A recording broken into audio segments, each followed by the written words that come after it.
elected ALEC. I mean, really, have you ever seen a ballot that looks like this? Barack Obama, Newt Gingrich. ALEC? I haven't.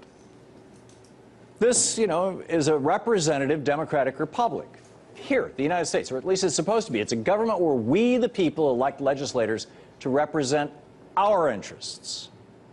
And a corporatocracy? That's a government where the legislators are owned or run by corporations. And there's an organization out there, it's called the American Legislative Exchange Council, that appears to be taking America down the road toward corporatocracy. A few times a year, ALEC gathers together lawmakers, corporate CEOs, and lobbyists all together in the same high-end resort hotel ballrooms to present to the elected officials model legislation written by the lawyers at ALEC and voted on by the corporations. If the corporations approve, that legislation then gets carried back to the state legislatures or even the U.S. Congress by the obedient lawmakers in attendance who submitted as new laws. And it's long been speculated, because the identical laws keep popping up in state after state, that Republican lawmakers who attend ALEC conferences are taking their orders directly from ALEC. And therefore, legislation dealing with everything from voter ID laws to harsher prison sentences for drug offenders to dismantling EPA regulations have their roots in ALEC. Now we have some proof. In Florida, Republican State Representative Rachel Bergen introduced legislation in the State House back in November of last year to reduce corporate taxes, something that's right in ALEC's wheelhouse. She got a bit sloppy, though, and forgot to take out ALEC's mission statement that's located at the top of all its model legislation. So the law she introduced had a header that read, "Whereas it is the mission of the American Legislative Exchange Council to advance Jeffersonian principles of free markets, limited government, federalism, and individual liberty." Right. Nice words.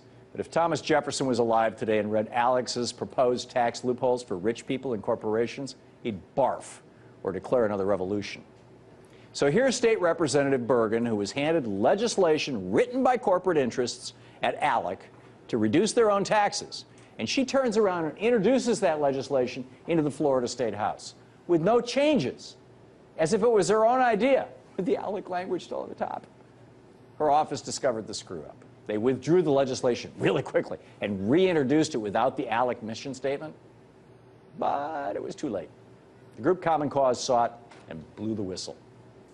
It's becoming increasingly clear what's going on in our country now that the Supreme Court has given corporations personhood rights and said that money is speech.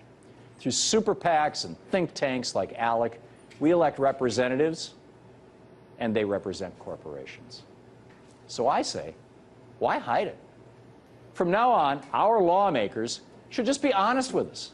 Take a cue from Representative Bergen in Florida. I mean, I've been pushing to make members of Congress wear NASCAR patches on their suits like NASCAR drivers so that we know what corporations are sponsoring them for years. But I think they should also put a new header on top of all the new laws they propose, letting us know who the law will benefit the most or who wrote the law in the first place. For example, in the next few weeks, Republicans in the U.S. House of Representatives will hold hostage either middle-class tax cuts or infrastructure spending or both to try to force the president to approve the Keystone XL pipeline. And when they do, that legislation should come with a nice little header that says, "Whereas it is the mission of the Koch brothers and other oil barons to maximize their profits by keeping our nation addicted to dirty fossil fuels, we introduce this bill to force the construction of the Keystone XL pipeline." Or later, when Republicans again try to gut new Wall Street regulations, their legislation needs to have this header.